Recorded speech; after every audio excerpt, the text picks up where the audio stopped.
अस्सलाम वालेकुम, कैसे हैं आप लोग? ठीक ठाक। आज हम लोग अपना टॉपिक, हमारा सब्जेक्ट जो है अकाउंटिंग, उसमें टॉपिक फाइनेंशियल स्टेटमेंट वाली प्रोसीड करेंगे। फाइनेंशियल स्टेटमेंट अभी लास्ट लेक्चर्स के अंदर मैंने कहाँ तक कराया? फाइनेंशियल स्टेटमेंट में मैंने बताया मेजर दो चीज़ें हैं, इनकम स्टेटमेंट और बैलेंस शीट। ठीक है, इनकम स्टेटमेंट और बैलेंस शीट ये first year, second year, BCom part 1, BCom part 2 या एडवांस सब में सेम है। ठीक है, बस थोड़ा सा माइनर सा फर्क हो रहा होगा, जो कि इनकम स्टेटमेंट फर्स्ट ईयर में थोड़ी छोटी थी, वो मैंने करवा दी पूरी डिटेल के अंदर। ठीक है ना, कोई इतना खास फर्क नहीं है फाइनेंशियल स्टेटमेंट के अंदर। जो फर्स्ट ईयर में वही हमेशा रहेगी, बस बीकॉम फाइनल चूंकि वो ज़्यादा चीज़ें भी आ जाती हैं, अदर एक्सपेंसेस या आप यूँ कर कह लें इनकम टैक्स वगैरह, तो वो वहाँ पर उनको ज़रूरत पड़ती है। जबकि फर्स्ट ईयर के अंदर ये बीकॉम पार्ट में इतनी ऐसा ज़रूरत नहीं पड़ती कि फाइनेंशियल स्टेटमेंट की बहुत तमाम चीज़ें, लेकिन ये पता होगा तो आगे चीज़ें प्रोसीड होंगी, कुछ चीज़ें समझ आ रही होंगी। ठीक है, तो फाइनेंशियल स्टेटमेंट इस एतबार से बहुत ज़रूरी है बीकॉम पार्ट 1 के लिए, क्योंकि बीकॉम पार्ट 1 के अंदर वर्कशीट का सवाल आता है। वर्कशीट विदाउट इनकम स्टेटमेंट, अगर आपको कॉन्सेप्ट नहीं हो तो वर्कशीट आप रट्टे लगाना शुरू कर देंगे, समझ के नहीं जाए। एक दफ़ा समझ लेंगे तो जिंदगी भर आसान है।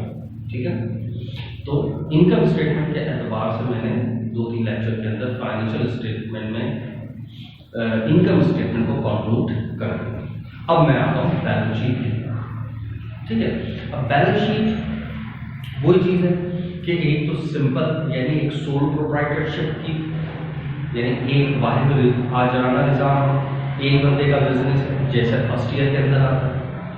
सही है, फर्स्ट ईयर में भी इसी तरीके से आता है, और नॉर्मली 99.99% बीकॉम पार्ट 1 में भी इसी तरीके से आता है। यानी सोल प्रोप्राइटर होता है, एक बंदे का बिजनेस होता है, सिर्फ अली कैपिटल लिखा। ठीक है, इस टाइप की जब बैलेंस शीट बनाई जा रही थी, यानी फर्स्ट ईयर की जब बैलेंस शीट बनाई जाती है वो ज़रा सिंपल होती है। ठीक है, बीकॉम फाइनल के अंदर क्योंकि सारी डिटेल मौजूद होती, तो वहाँ जब इनकम स्टेटमेंट बनाई जाती है तो वो बहुत डिटेल के साथ। ठीक है, वो इनकम स्टेटमेंट आपको पता होनी चाहिए कि इसके अंदर क्या क्या चीज़ें आती हैं। अच्छा, मज़े की बात है, ये जो इनकम स्टेटमेंट आएगी डिटेल वाली जो होगी, वो डिटेल वाली सेकेंड ईयर के अंदर भी इम्पोर्टेंट है, क्योंकि सेकेंड ईयर के अंदर एक आपका अलग एक टॉपिक होता है, कौन सा? Issuance of shares and debenture. तो उसके अंदर जब बैलेंस शीट बनाई जा रही है तो सिर्फ और सिर्फ वो बैलेंस शीट वही वाली होती है जो बीकॉम फाइनल के लिए रिकॉर्ड होती है। वो अलग बात है कि हमारे पास इतनी सारी डिटेल, लेकिन जब वो टॉपिक आता है तो उसी के अंदर करने से अलग से मुझे उसके पूरी डिटेल कराने की जरूरत है। ठीक, तो अब हम अपने फाइनेंशियल स्टेटमेंट में जो इनकम स्टेटमेंट हम कर चुके हैं, अब हम बैलेंस शीट को आगे प्रोसीड करते हैं। बैलेंस शीट किस तरह, और बिल्कुल सबसे पहले हम सिंपल वाली करते हैं, यानी कि अगर एक बंदे की बैलेंस शीट हो तो किस टाइप की बन रही होगी, जो कि बिल्कुल काम आएगी जिनके लिए बीकॉम पार्ट 1 और फर्स्ट ईयर। ठीक है, वो अलग बात है, बीकॉम फाइनल में भी कभी ये आ सकता, कुछ भी नहीं कहा जा सकता, लेकिन ये कॉन्सेप्ट क्लियर होगा तो हर चीज़ समझ आ रही है। ओके, ये रिपोर्ट है। ठीक है, आगे प्रोसीड करें। तो अब हम बैलेंस शीट बनाते हैं। ठीक है, अब बैलेंस शीट के अंदर अब देखो डिटेल के अंदर हमारी सारी चीज़ें पता होनी चाहिए। वो लगाते पेपर में क्या आता है। ठीक है, पता जरूर हमें सारी चीज़ें, जब ये तमाम चीज़ें आ सकती हैं। ठीक है,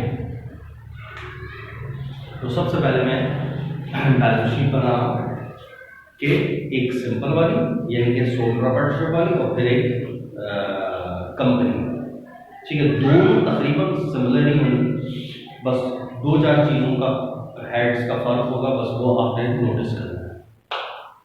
अच्छा, तो यहाँ से स्टार्ट करेंगे।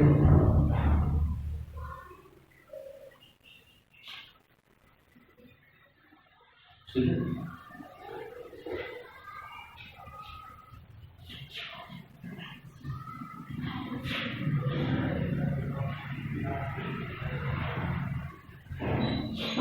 ठीक,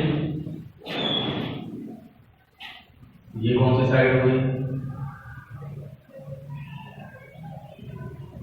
सही, ये एसेट साइड हो गई आपकी। ठीक है, और ये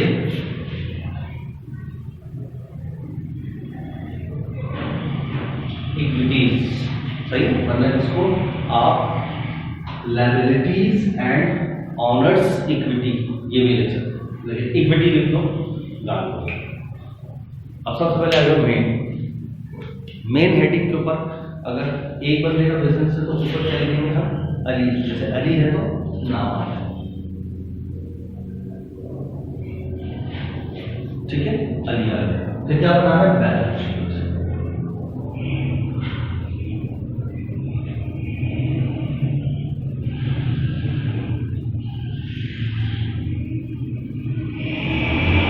ये आ गई बैलेंस शीट। कब बना रहे हैं, साल के नंबर, साल के एंड में, तो मैं लिख देता हूँ डेट दिसंबर 31, 2020, ठीक। अब आइए सबसे पहले एसेट्स। एसेट्स में क्या क्या चीजें होती हैं, एसेट्स में दो होंगे, एक करंट और एक फिक्स। अब करंट के अंदर क्या क्या चीजें होंगी,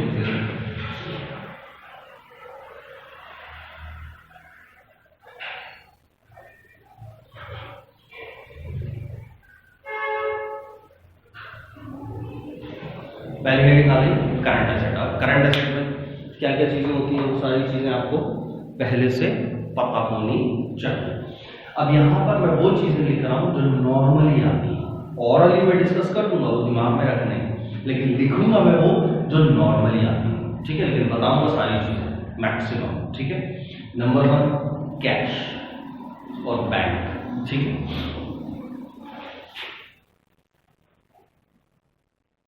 कैश, ठीक है, एक लफ्ज होता है बैंक, ठीक है। अच्छा, सबसे पहले तो इन दो के बारे में कि अगर सवाल में सिर्फ और सिर्फ कैश लिखा है तो आप लफ्ज भी सिर्फ कैश लिखेंगे, सही। अच्छा, अगर सिर्फ और सिर्फ बैंक है तो आप लफ्ज सिर्फ बैंक ही लिखेंगे, ठीक है। लेकिन अगर सवाल के अंदर दोनों चीजें मौजूद हैं, कैश भी है और बैंक भी है, तो अब लिखने का जो तरीका होता है वो बेसिकली क्या होता है, दोनों अगर होंगे, अगर कैश होगा तो सिंपल क्या लिखेंगे, कैश और जितना अमाउंट है दैट्स इट। बैंक है तो सिंपल लिखेंगे बैंक और जितना अमाउंट है दैट्स इट। लेकिन अगर सवाल में दोनों मौजूद, कैश भी हो और बैंक भी हो, तो अब लिखने का तरीका ये है, कैश होगा तो लिखेंगे कैश इन हैंड, और बैंक है तो लिखेंगे कैश एट बैंक। लिखने का तरीका ये है। अब ये छोटा सा पॉइंट है, जिंदगी भर याद रखना कि रिपोर्ट कर, देखो एक ही चीज है, कैश कैश ही है। अगर आपके हाथ में है तो उसको कहते हैं कैश इन हैंड, और यही पैसा आपके अकाउंट में तो उसको कहते हैं कैश एट बैंक, ठीक है। लेकिन एंट्री पास करते हुए या टी अकाउंट बनाते हुए कैश इन हैंड या कैश एट बैंक नहीं लिखते, कैश लिखेंगे या बैंक लिखेंगे, एंट्री में भी और टी अकाउंट में भी। लेकिन जब रिपोर्ट कर रहे हैं, जैसे कि ट्रायल बैलेंस है, बैलेंस शीट है, ये रिपोर्ट चीज है, तो रिपोर्ट करते हैं, तो फिर वहां पर अगर ये दोनों हो तो फिर किस तरीके से लिखेंगे, कैश इन हैंड और कैश एट बैंक। वहां कैश बैंक नहीं लिखना चाहिए, लिख दो तो नॉर्मली तो बात चल रही होती, सभी चला रहे थे, लेकिन एक बात है जो चीज होनी चाहिए और आपको पता हो, या दोनों की रिपोर्ट हो गई, सही। तो अगर दोनों हो तो इस तरह लिख लो, और कैश कैश लिख दो, बैंक को बैंक लिख दो, तब भी चल जाएगी, इतनी डिटेल के अंदर वैसे भी कोई नहीं जाता। लेकिन चूंकि एक अच्छी बात है तो जो चीज है वो आपको पता जरूर होनी चाहिए, उसूल समझ आएगी। एंट्री पास करते हुए कैश लिखेंगे और जब बैंक आएगा तो सिंपल बैंक ही लिखेंगे। इसी तरह टी अकाउंट में भी कैश या लफ्ज बैंक इस्तेमाल होगा, इन हैंड या एट बैंक एंट्री और टी अकाउंट के अंदर नहीं आएगा। रिपोर्ट करते हुए जब ट्रायल बैलेंस हो तो फिर ये लिखना है, लेकिन वो भी कब लिखना है, जब दोनों हो। एक ही है तो सिंपल कैश ही लिखें, एक है तो उसको कैश इन हैंड लिखने की जरूरत नहीं, या एक ही सिर्फ बैंक है तो उसको कैश एट बैंक लिखने की जरूरत नहीं। एक हो तो कैश है तो कैश ही लिखते हैं, बैंक है तो बैंक ही लिखते हैं, दोनों मौजूद है। रिपोर्ट करते हुए दोनों मौजूद हो तो फिर cash in hand cash at bank लफ्ज है, ठीक है, क्लियर हो गई। अब जो भी अमाउंट होगा वो डालेंगे आप लिख लो, हो गया। अच्छा, कैश बैंक के बाद एक लफ्ज आता है मार्केटेबल सिक्योरिटीज, इन्वेस्टमेंट्स, सही है, ये भी आपके करंट एसेट ही है। लेकिन फर्स्ट ईयर में चूंकि इतना ज़्यादा नहीं आता, तो मैं अभी पहले सिंपल वाली चीज़ बता रहा हूँ, सिंपल बैलेंस शीट के अंदर जब मैं वो वाली वैल्यूएशन बनाऊंगा कॉम्प्रिहेंसिव, तो उसके अंदर ये तमाम लफ्ज इस्तेमाल करूँगा। अभी मैं ये लफ्ज इस्तेमाल नहीं कर रहा, लेकिन ऑरल में मैं डिस्कस कर रहा हूँ। मार्केटेबल सिक्योरिटीज यानी कि ऐसी चीज़ जो मार्केट के अंदर सिक्योर हो आपकी, सही, जैसे आप बॉन्ड वगैरह लेके रख लेते हो, सही है, गवर्नमेंट की पुष्ट बनाई उसके ऊपर हासिल होती है, मार्केटेबल सिक्योरिटीज कहलाती हैं। इसी तरीके से इन्वेस्टमेंट्स है, कहीं आप इन्वेस्ट कर देते हो पैसे, वो भी आपका असेट ही है, जब चाहे ले लो, ठीक है। तो ये दोनों चीज़ हैं, मार्केटेबल सिक्योरिटीज, इन्वेस्टमेंट, ये भी असेट है, ठीक है। उसके बाद रिसीवेबल्स का नंबर आता है। अच्छा, ये जो मैं तरतीब बता रहा हूँ, ये तरतीब भी बहुत इंपॉर्टेंट है। अब रिसीवेबल्स का नंबर आता है, रिसीवेबल में सबसे पहले नंबर का रिसीवेबल कौन सा होता है? नोट, सबसे पहले, सही, नोट्स रिसीवेबल। उसके बाद बिल्स,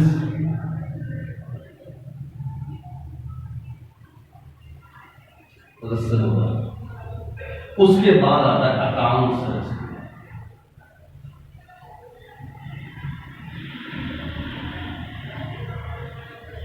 सही। और अकाउंट्स अगर सिंपल है तो यही लिख दो, लेकिन अगर अलाउंस ऑफ बैड डेट्स है तो वो लेस होता रहेगा, तो फिर थोड़ा सा पहले लिख दें ताकि इसमें से लेस कर सके।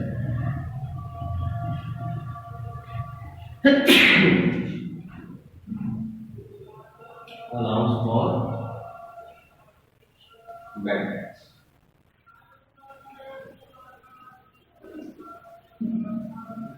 ये बुक वैल्यू या रिटर्न डाउन वैल्यू कहलाता है, ठीक है। अब ये तीन रिसीवेबल की कैटेगरीज ध्यान में आ गई। तो पहला नोट रिसीवेबल, फिर बिल रिसीवेबल, फिर अकाउंट रिसीवेबल। इसके अलावा कोई सा भी रिसीवेबल, मिसाल के तौर पर कोई सा भी रिसीवेबल, कमीशन रिसीवेबल, ठीक।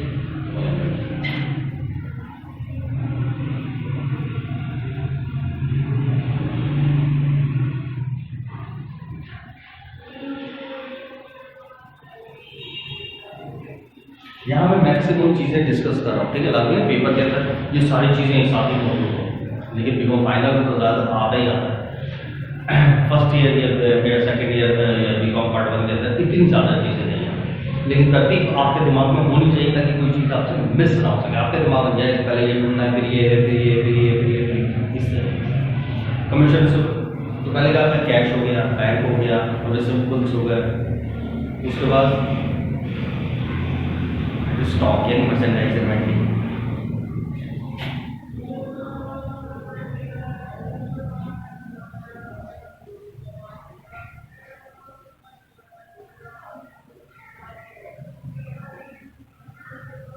अच्छा एक बात याद रखना, बैलेंस शीट के अंदर जितने भी आइटम्स आते हैं कब क्या आते हैं, सब एंडिंग हो गए, तो लिखने की जरूरत नहीं है।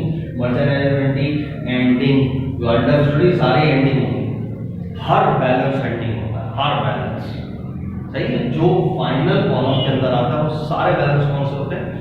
Ending balance. हालांकि ये भी इनर कॉलम के अंदर है, ये भी एंडिंग बैलेंस है, ये भी एंडिंग बैलेंस है, सिवाय एक चीज के। जब हम कैपिटल यहाँ लिखते हैं तो शुरू में स्टार्ट लिखते हैं, वो भी एंड के अंदर एंडिंग ही बन जाता है, लेकिन उसकी भी कहानी जब आएगी तो मैं बताऊंगा। तो इसकी अलग से बाकायदा ऑनर्स इक्विटी स्टेटमेंट बनाई जाती है प्रैक्टिकल के अंदर, लेकिन यहाँ पर मैं जैसा होगा वो सब बहुत ज़्यादा ओवरव्यू, ठीक है। यहाँ तो ओके हो गए। तो ये सारे डिटेल कौन सी, हर बैलेंस एंडिंग होगा, बस ये मेन उसको भी जाना एंडिंग, ये भी हो गया। उसके बाद किसका नंबर है? सप्लाईज,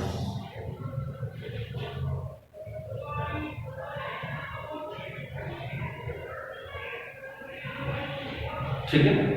और सप्लाईज के बाद किसका नंबर है? प्रीपेड।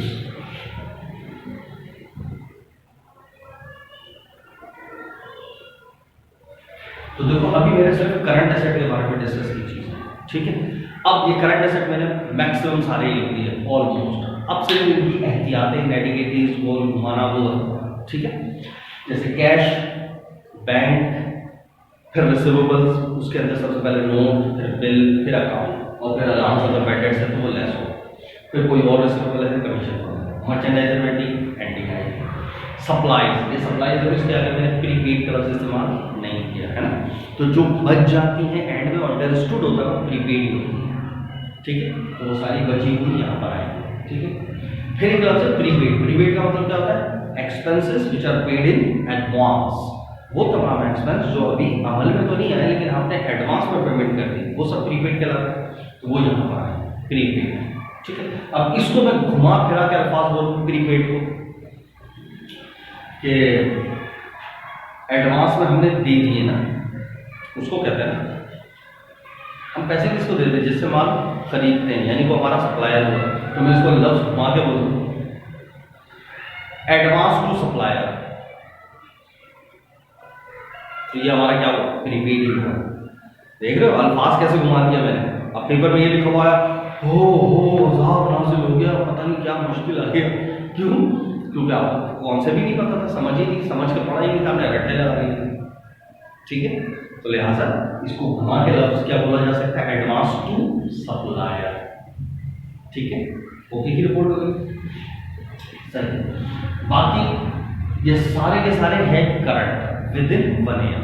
मैंने दो चीज़ें और बताएंगी इसके अंदर, कौन कौन सी, मार्केटेबल सिक्योरिटीज या इन्वेस्टमेंट। इन्वेस्टमेंट जैसे हम इन्वेस्ट कर देते हैं, ये इन्वेस्ट करा, लेकिन अगर ये विद इन 1 ईयर है तो करंट असेट, लेकिन वही इन्वेस्टमेंट मोर देन 1 ईयर है तो फिर वो फिक्स में आ जाएगी। ना तो ओके, ये करंट की तो कहानी खत्म। अब आते हैं नेक्स्ट फिक्स असेट, वो बहुत ही सिंपल है। फिक्स असेट्स के अंदर जाते हैं हेडिंग,